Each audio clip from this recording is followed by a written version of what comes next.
ਪਾਕਿਸਤਾਨ ਵਿੱਚ ਪੰਜਾਬੀ ਭਾਸ਼ਾ ਦੀ ਸਥਿਤੀ ਇਤਿਹਾਸਿਕ ਤੌਰ 'ਤੇ ਜੇਕਰ ਅਸੀਂ ਦੇਖੀਏ ਤੇ ਜਿਹੜੀ ਪੰਜਾਬੀ ਲੈਂਗੁਏਜ ਦੀ ਸਿਚੁਏਸ਼ਨ ਹੁਣੇ ਭਾਰਤ ਵਿੱਚ ਇੰਡੀਆ ਵਿੱਚ ਹੈ ਉਸ ਦੀ ਬਿਲਕੁਲ ਓਪੋਜ਼ਿਟ ਸਾਨੂੰ ਪਾਕਿਸਤਾਨ ਵਿੱਚ ਦੇਖਣ ਨੂੰ ਮਿਲਦੀ ਹੈ।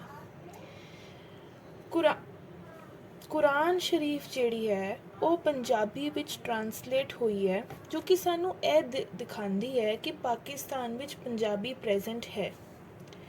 ਬੁੱਲੇ ਸ਼ਾਹ ਦੀ ਜੇਕਰ ਅਸੀਂ ਗੱਲ ਕਰੀਏ ਤੇ ਉਹ ਪਾਕਿਸਤਾਨ ਦੇ ਕੌਮੀ ਸ਼ਾਇਰ ਵਜੋਂ ਜਾਣੇ ਜਾਂਦੇ ਨੇ। ਉਰਦੂ ਅਤੇ ਫਾਰਸੀ ਦਾ ਸਾਹਿਤ ਜਿਹੜਾ ਹੈ ਉਹ ਵੀ ਪੰਜਾਬੀ ਵਿੱਚ ਸਾਨੂੰ ਟਰਾਂਸਲੇਟ ਹੁੰਦਾ ਹੋਇਆ ਮਿਲਦਾ, ਯਾਨੀ ਅਸੀਂ ਕਹਿ ਸਕਦੇ ਹਾਂ ਕਿ ਬੇਸ਼ੱਕ ਦੇਸ਼ ਵੰਡ ਹੋਈ ਸਾਡੀ 47 ਵਿੱਚ, ਬਟ ਉਸ ਤੋਂ ਬਾਅਦ ਵੀ ਪੰਜਾਬੀ ਦਾ ਕੁਝ ਹਿੱਸਾ ਜਿਹੜਾ ਹੈ ਉਹ ਪੰਜਾਬੀ ਲੈਂਗੁਏਜ ਸਾਨੂੰ ਅੱਜ ਵੀ ਪਾਕਿਸਤਾਨ ਵਿੱਚ ਦੇਖਣ ਨੂੰ ਮਿਲਦੀ ਹੈ। ਸਭ ਤੋਂ ਪਹਿਲਾ ਜਿਹੜਾ ਮਸਲਾ ਆਉਂਦਾ ਉਹ ਆਉਂਦਾ ਗੁਰਮੁਖੀ ਅਤੇ ਸ਼ਾਹਮੁਖੀ ਦਾ।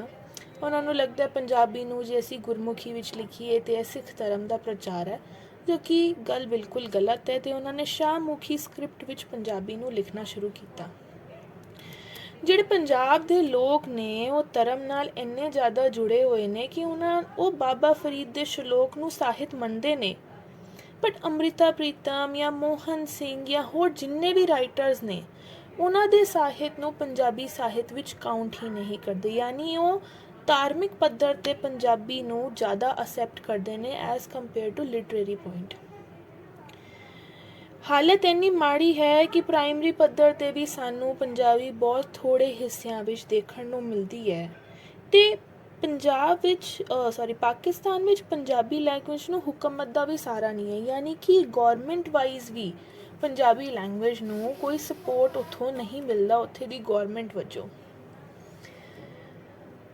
ਅਤੇ ਲੋਕਾਂ ਨੂੰ ਆਪਣੇ ਵਿਚਾਰ ਜਿਹੜੇ ਨੇ ਪੰਜਾਬੀ ਵਿੱਚ ਪ੍ਰਗਟ ਕਰਨ ਦੀ ਆਜ਼ਾਦੀ ਨਹੀਂ ਹੈ, ਅਤੇ ਜੇ ਕੋਈ ਬੋਲਣਾ ਚਾਹੇ ਤਾਂ ਉਹਨੂੰ ਸਪੀਕਰ ਕੋਲੋਂ ਪਹਿਲੇ ਇਜਾਜ਼ਤ ਲੈ ਕੇ ਆਪਣਾ ਕੰਮ ਜਿਹੜਾ ਉਹ ਪੰਜਾਬੀ ਵਿੱਚ ਕਰਨਾ ਪੈਂਦਾ ਹੈ। ਸਾਡੇ ਕੋਲ ਕੁਝ ਫੇਮਸ ਰਾਈਟਰ ਨੇ, ਨਜਮ ਹੁਸੈਨ ਸੈਯਦ, ਫਖਰ ਜਮਾਨ, ਅਫਜ਼ਲ ਅਹਿਮਦ ਰੰਧਾਵਾ, ਇਹ ਕੁਝ ਪੰਜਾਬੀ ਲਿਟਰੇਚਰ ਦੇ ਰਾਈਟਰਸ ਨੇ ਜਿਹੜੇ ਪਾਕਿਸਤਾਨ ਵਿੱਚ ਪ੍ਰੈਜ਼ੈਂਟ ਨੇ, ਬਟ ਇਹਨਾਂ ਨੂੰ ਪਾਕਿਸਤਾਨ ਵਿਰੋਧੀ ਅਤੇ ਗਲਤ ਸੋਚ ਵਾਲੇ ਕਿਹਾ ਜਾਂਦਾ ਹੈ। ਪਰ ਇਹਨਾਂ ਨੇ ਕਦੀ ਵੀ ਆਪਣੇ ਕਲਮ ਰਾਹੀਂ ਨਾ ਹੀ ਇਸਲਾਮ ਦੇ ਬੁਰੇ ਬਾਰੇ ਗੱਲ ਕੀਤੀ ਹੈ ਅਤੇ ਨਾ ਹੀ ਪਾਕਿਸਤਾਨ ਦੇ ਬੁਰੇ ਬਾਰੇ ਗੱਲ ਕੀਤੀ ਹੈ, ਬਟ ਫਿਰ ਵੀ ਪੰਜਾਬੀ ਵਿੱਚ ਲਿਖਣ ਕਾਰਨ ਇਹਨਾਂ ਨੂੰ ਪਾਕਿਸਤਾਨ ਵਿਰੋਧੀ ਕਿਹਾ ਜਾਂਦਾ ਹੈ। ਉੱਥੇ ਦੀ ਜਿਹੜੀ ਕੌਮੀ ਭਾਸ਼ਾ ਹੈ ਉਹ ਹੈ ਉਰਦੂ, ਅਤੇ ਲੋਕ ਜਿਹੜੇ ਨੇ ਉਹ ਉਰਦੂ ਨਾਲ ਜ਼ਿਆਦਾ ਜੁੜੇ ਹੋਏ ਨੇ, ਇਸ ਲਈ ਪੰਜਾਬੀ ਦੀ ਉੱਥੇ ਵਿਸ਼ੇਸ਼ ਥਾਂ ਨਹੀਂ ਹੈ। ਕੋਈ ਇਹੋ ਜਿਹੀ ਸੰਸਥਾ ਵਗੈਰਾ ਵੀ ਨਹੀਂ ਹੈ ਜਿਹੜੇ ਪੰਜਾਬੀ ਦੇ ਪ੍ਰਚਾਰ ਲਈ ਕੰਮ ਕਰਦੀ ਹੋਵੇ, ਕੋਈ ਸਾਨੂੰ ਸੰਸਥਾ ਵੀ ਨਹੀਂ ਦਿਸਦੀ। ਮਸਲਾ ਲਿਪੀ ਦਾ ਨਹੀਂ ਹੈ, ਭਾਸ਼ਾ ਦਾ ਨਹੀਂ ਹੈ, ਮਸਲਾ ਹੈ ਭਾਸ਼ਾ ਨੂੰ ਧਰਮ ਨਾਲ ਜੋੜ ਕੇ ਦੇਖਣਾ। ਭਾਸ਼ਾ ਜਿਹੜੀ ਉਹ ਇੱਕ ਇੰਡੀਪੈਂਡੈਂਟ ਹੈ, ਉਸਨੂੰ ਅਸੀਂ ਕਦੀ ਵੀ ਧਰਮ ਨਾਲ ਨਹੀਂ ਜੋੜ ਸਕਦੇ, ਕਿਉਂਕਿ ਇੱਕ ਭਾਸ਼ਾ ਸਿਰਫ ਇੱਕ ਧਰਮ ਨਾਲ ਲਿੰਕਡ ਨਹੀਂ ਹੁੰਦੀ। ਜਿਵੇਂ ਇੰਗਲਿਸ਼ ਹੈ ਸਾਡੀ ਲੈਂਗੁਏਜ, ਅਤੇ ਉਹ ਸਿਰਫ ਬ੍ਰਿਟਿਸ਼ਰਸ ਲਈ ਨਹੀਂ ਹੈ, ਹਿੰਦੂਆਂ ਵਾਸਤੇ ਵੀ ਹੈ, ਵਰਲਡ ਲੈਂਗੁਏਜ ਵਜੋਂ ਉਹਨੂੰ ਦੇਖਿਆ ਜਾਂਦਾ ਹੈ, ਅਤੇ ਇਸ ਲਈ ਭਾਸ਼ਾ ਨੂੰ ਕਦੇ ਵੀ ਜਿਹੜਾ ਹੈ ਧਰਮ ਨਾਲ ਨਹੀਂ ਜੋੜਨਾ ਚਾਹੀਦਾ। ਰਿਸਰਚ ਇਹ ਕਹਿੰਦੀ ਹੈ ਕਿ ਜਿਹੜੀ ਗੁਰਮੁਖੀ ਲਿਪੀ ਦੇ ਅੱਖਰ ਨੇ ਉਹ ਗੁਰੂ ਨਾਨਕ ਦੇਵ ਜੀ ਤੋਂ ਪਹਿਲਾਂ ਹੀ ਪ੍ਰੈਜ਼ੈਂਟ ਸਨ, ਅਤੇ ਇਸ ਲਈ ਅਸੀਂ ਗੁਰਮੁਖੀ ਲਿਪੀ ਦਾ ਸਿੱਧਾ ਕ੍ਰੈਡਿਟ ਗੁਰੂਆਂ ਨੂੰ ਨਹੀਂ ਦੇ ਸਕਦੇ। ਅਸੀਂ ਕਿੰਨੇ ਹੀ ਦੇਸੀ ਅਤੇ ਵਿਦੇਸੀ ਜਿਹੜੇ ਵਰਡਸ ਨੇ ਉਹ ਪੰਜਾਬੀ ਵਿੱਚ ਯੂਜ਼ ਕਰਦੇ ਹਾਂ, ਅਤੇ ਉਹ ਅੱਜ ਸਾਡੀ ਪੰਜਾਬੀ ਦਾ ਪਾਰਟ ਬਣ ਗਏ ਨੇ। ਇੱਕ ਹੋਰ ਸਮੱਸਿਆ ਜਿਹੜੀ ਉੱਥੇ ਦੇਖਣ ਨੂੰ ਮਿਲਦੀ ਹੈ ਉਹ ਹੈ ਸਟੈਂਡਰਡ ਲੈਂਗੁਏਜ ਦੀ ਸਮੱਸਿਆ। ਕੋਈ ਸਟੈਂਡਰਡ ਲੈਂਗੁਏਜ ਉੱਥੇ ਦੀ ਸੈੱਟ ਨਹੀਂ ਹੈ। ਜਿਸ ਖਿੱਤੇ ਵਿੱਚ ਜਿਵੇਂ ਦੀ ਬੋਲੀ ਜਾਂਦੀ ਹੈ ਉਵੇਂ ਦਾ ਹੀ ਲਿਟਰੇਚਰ ਲਿਖਿਆ ਜਾਂਦਾ ਹੈ, ਅਤੇ ਹਰ ਸ਼ਾਇਰ ਨੂੰ ਲੱਗਦਾ ਹੈ ਕਿ ਉਸਦੀ ਉਹ ਬੋਲੀ ਹੀ ਪ੍ਰੋਪਰ ਬੋਲੀ ਹੈ। ਭਾਰਤ ਵਿੱਚ ਜਿਵੇਂ ਹਿੰਦੀ ਦਾ ਪ੍ਰਭਾਵ ਵੱਧਦਾ ਜਾ ਰਿਹਾ ਹੈ ਟਾਈਮ ਦੇ ਨਾਲ, ਉਵੇਂ ਹੀ ਅਸੀਂ ਕਹਿ ਸਕਦੇ ਹਾਂ ਕਿ ਪਾਕਿਸਤਾਨ ਵਿੱਚ ਅਰਬੀ, ਫਾਰਸੀ, ਉਰਦੂ ਦਾ ਜ਼ਿਆਦਾ ਪ੍ਰਭਾਵ ਦੇਖਣ ਨੂੰ ਮਿਲਦਾ ਹੈ।